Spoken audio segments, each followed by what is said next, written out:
Hello farmers, இன்னைக்கு வீடியோவில் எதை பற்றி போகிறோம்னா கிறிஸ்டல் கிராப் அப்படிங்கிற அக்ரோவின் பிளானை சேர்ந்த ஆப்பெக்ஸ் 50 அப்படிங்கிற ஒரு இன்செக்டிசைட் பற்றி பார்க்க போகிறோம். இந்த ஆப்பெக்ஸ் 50 அப்படிங்கிற பூச்சிக்கொல்லியை பல்வேறு விவசாயிகள் பல்வேறு வகையான பயிர்களுக்கு வாங்கி பயன்படுத்தியிருப்பீங்க. மோரோவர் நிறைய பேருக்கு தெரிஞ்சிருந்திருக்கும். தெரியாதவங்க இந்த வீடியோவை கண்டினியூ பண்ணலாம். தெரிஞ்சவங்க அதோட யூசஸ் எப்படி இருந்துச்சுங்க இந்த கமெண்ட் பாக்ஸில் கமெண்ட் பண்ணுங்கள். அதனாலனா புதிய விவசாயிகள் பார்க்குறவங்களுக்கு அந்த மருந்தோட ரிசல்ட் வந்து எப்படி இருக்குங்கிறது இன்னும் கொஞ்சம் தெளிவாக தெரியும். ஃபஸ்ட்டு இதில் வந்து என்ன டெக்லைன் இருக்குன்னு பார்க்கும்போது எமாமெக்டின் பென்சோயேட் 1.5%, ஃபிப்ரோனில் 3.5% SC ஃபார்மேட்டில் இருக்குது. இந்த ரெண்டுமே கலந்து ஒரு திக்கான ஒயிட் சொல்யூஷனாக இருக்கும். நெக்ஸ்ட்டு இந்த மருந்தை பயன்படுத்துகிற மூலயமா எந்த மாதிரியான புழுக்கள் அழிக்கலாம்னு பார்க்கும்போது காய்கறி வகை பயிரான கத்திரிக்காய், வெண்டைக்காய், பாகற்காய் போன்ற பயிர்களில் ஏற்படக்கூடிய காய்ப்புழுக்களை கட்டுப்படுத்துறதுக்கு பயன்படுத்தலாம். இது இல்லாமல் இந்த கத்திரி பயிர்லேயும் பருத்தி பயிர்லேயும் ஏற்படக்கூடிய தண்டு புழுவாக இருக்கட்டும், அதேமாதிரி பருத்தி பயிரில் ஏற்படக்கூடிய காய்ப்புழுவாக இருக்கட்டும், சில்லி அதாவது பச்சை மிளகாய் பயிரில் ஏற்படக்கூடிய காய்ப்புழுவாக இருக்கட்டும், இந்த மாதிரியான புழுக்களை கட்டுப்படுத்துறதுக்கு பயன்படுத்தலாம். இந்த மாதிரியான காய்ப்புழுக்கள் இல்லாமல் வேறு என்ன பூச்சிக்கு கேட்கும் அப்படின்னு பார்க்கும்போது த்ரிப்ஸ்ன்னு சொல்லக்கூடிய வால்பெனுக்கு பயன்படுத்தலாம். இந்த மருந்தை பயன்படுத்துகிற மூலயமா இந்த வால்பென் தாக்குதல் அதிகமாக இருந்துச்சுன்னா அந்த வால்பெனை வந்து அழிச்சிடலாம். பொதுவாக இந்த வால்பென் தாக்குதல் வந்து சில்லியில் ஏற்படும். இந்த வால்பென் தாக்குதல் அதிகமாக இருக்கிற பட்சத்தில் சில்லி பயிரில் வந்து பூக்கள் பூக்காது. பூக்கள் பூத்துச்சுனாலும் பழுத்து உறுத்திடும். அதேமாதிரி பயிருமே ஒரு அன்ஹெல்த்தி அதாவது ஆரோக்கியமற்றதாக தான் இருக்கும். வளர்ச்சியை நோக்கி போகாது. இந்த சாறு உறிஞ்சி பூச்சி என்ன பண்ணணும்னா சாரை உறிஞ்சிக்கிட்டே இருக்கும். இந்த வால்பென் தாக்குதல் ஏற்படக்கூடிய எந்த ஒரு பயிராக இருந்தாலும் சரி அந்த பயிரோட வளர்ச்சி வந்து ரொம்பவே குன்றி காணப்படும். அதான் வந்து சொல்லணும்னா இப்போ இந்த மல்லியில் வந்து ஏற்படக்கூடிய இந்த வால்பென் தாக்குதல் என்ன பண்ணணும்னா மொட்டு வந்து காம்பு சுருக்கம் ஏற்படும். காம்பு சுருக்கம் ஏற்பட்டுச்சுன்னா மொட்டு அந்த பூவோட மார்க்கெட்டபிலிட்டி வந்து குறைஞ்சிரும். ஸோ நம்ம சொல்லக்கூடிய இந்த காய்ப்புழு மொட்டுப்புழு போன்ற தாக்குதலுக்கும் இந்த சாரோஞ்சும் பூச்சான த்ரிப்ஸ்ன்னு சொல்லக்கூடிய வால்பென் தாக்குதலுக்கும் இந்த மருந்து வந்து குறிப்பாக பயன்படுத்தலாம்.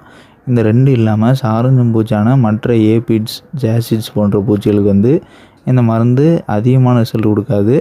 ரொம்ப மினிமமான பரவல் இருந்துச்சுன்னா, ரொம்ப கம்மியான அளவில் பரவல் இருந்துச்சுன்னா அதுக்கு இந்த மருந்து வந்து கொஞ்சம் கேட்கும். ஆனால் குறிப்பாக இந்த மருந்து செயல்படக்கூடியதுன்னு பார்த்தா இந்த த்ரிப்ஸ்ன்னு சொல்லக்கூடிய வால்பெனும் காய்ப்புழு மொட்டுப்புழு போன்ற புழுக்களுக்கு மட்டும்தான். அதேமாதிரி இந்த புழுக்கள் தாக்குதல் ஏற்படக்கூடிய எந்த ஒரு பயிருக்கும் இந்த மருந்தை பயன்படுத்தலாம். நம்ம ஏற்கனவே சொன்ன மாதிரி காய்கறி வகை பயிரில் ஏற்படக்கூடிய காய்ப்புழு தாக்குதல், மொட்டுப்புழு தாக்குதலுக்கு பயன்படுத்தலாம். இது இல்லாமல் இந்த பல வகை பயிர்களான மாதுளை, சப்போட்டா, மாமரம் போன்ற பயிர்களில் ஏற்படக்கூடிய காய்ப்புழு தாக்குதலுக்கும் இந்த மருந்தை பயன்படுத்தலாம். ஸோ ஒட்டுமொத்தமாக பார்க்கும்போது நம்ம சொல்லக்கூடிய பயிர்களுக்கு மட்டும் இல்லாமல் இந்த புழுக்கள் தாக்குதலும் வால்பென் தாக்குதலும் எந்த ஒரு பயிரில் ஏற்படுத்தினாலும் அந்த பயிரில் இந்த புழுக்களையும் வால்பெனையும் அழிக்கிறதுக்கு இந்த மருந்தை பயன்படுத்தலாம். அது எந்த மாதிரியான பயிராக இருந்தாலும் சரி, பூ வகை பயிராக இருந்தாலும் சரி, காய் வகை பயிராக இருந்தாலும் சரி, பழ வகை பயிராக இருந்தாலும் சரி, எண்ணெய் வித்து பயிராக இருந்தாலும் சரி, எல்லா வகையான பயிர்களுக்குமே பயன்படுத்தலாம். அதேமாதிரி இந்த மருந்தோட செயல்பாடுன்னு பார்க்கும்போது இது வந்து கான்ட்ராக்டாகவும் ஆக்டாகவும் சிஸ்டமேட்டிக்காகவும் ஒர்க் ஆகும். அதாவது இதை நம்ம ஸ்ப்ரே பண்ணும்போது புழுக்கள் மேலேயும் வால்பென் மேலேயும் இது பட்டுச்சுனாலும் அழிஞ்சிரும். அப்படி படலைனாலும் தாவரத்தோட சாரை உரியும் போதோ அப்படி இல்லைனா புழுக்களை அரித்து உண்ணும் போதோ செத்துரும். அதேமாதிரி இந்த மருந்து பயன்படுத்துகிற மூலயமா பயிர்களில் வந்து ஃபைட்டோடெனிக் எஃபெக்ட் வந்து அக்கறாகும். இது என்னென்னா இந்த மருந்து ஸ்ப்ரே பண்ணதுக்கப்புறம் ஃபோட்டோசிந்தசிஸ் வந்து ஒரு சில % தூண்டி விடப்படும்.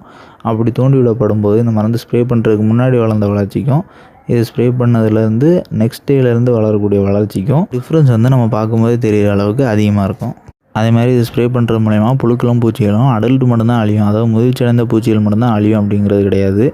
இளம் பூச்சிகள் அதாவது முட்டையிலேருந்து பொரிஞ்சதுக்கப்புறம் ஒரு சில மணி நேரங்கள்லேயே இந்த நம்ம ஸ்ப்ரே பண்ணுறோம் அப்படின்னா அழிஞ்சிரும்.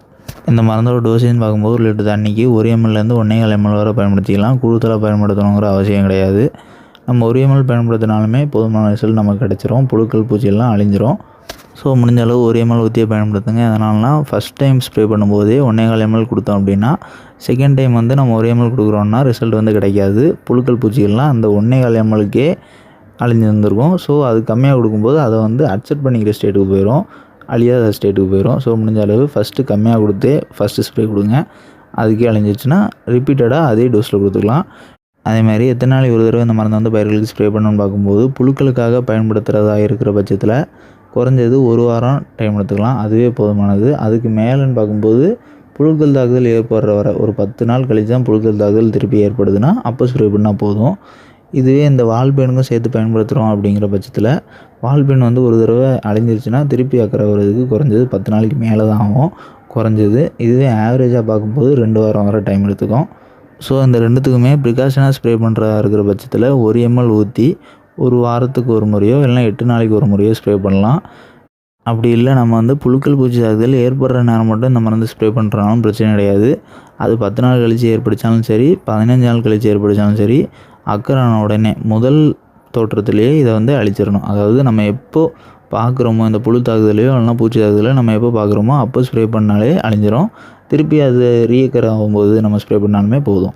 அதேமாதிரி இந்த மருந்தோட கம்பேட்டபிலிட்டின்னு பார்க்கும்போது இந்த மருந்தை வந்து எல்லா வகையான பூச்சிகளோடையும் சரி, பூஞ்சான கொல்லிகளோடையும் சரி, நுண்ணோடு சத்து மருந்துகளோடையும் சரி சேர்த்து பயன்படுத்தலாம். இதனால் பயிர்களுக்கு எந்த ஒரு பாதிப்பும் ஏற்படாது. இந்த மருந்தோட ப்ரைஸ்ன்னு பார்க்கும்போது 1/4 லிட்டரோட ப்ரைஸ் வந்து ரூ. 550 600 வரையிலான விலையிலையும், 1/2 லிட்டரோட ப்ரைஸ் வந்து ரூ. 1000 ரூ. 1050 விலையிலையும் அவைலபிளாக இருக்குது. தேவைப்படுறவங்க தேவைக்கு ஏற்ற அளவு வாங்கி பயன்படுத்திக்கலாம். இதேமாதிரி நம்ம போடுற எல்லா விவசாயம் சம்மந்தமான வீடியோக்களையும் தொடர்ந்து பார்க்கணும்னு நினச்சிங்கன்னா நம்ம சேனலை சப்ஸ்கிரைப் பண்ணிட்டு பக்கத்தில் ஒரு நோட்டிஃபிகேஷன் ஐக்கான் கிளிக் செஞ்சு ஆன்லைன் கொடுத்துங்க. அப்போ தான் நம்ம போடுற எல்லா வீடியோவும் உடனே உங்களுக்கு நோட்டிஃபிகேஷனாக வந்து சேரும்.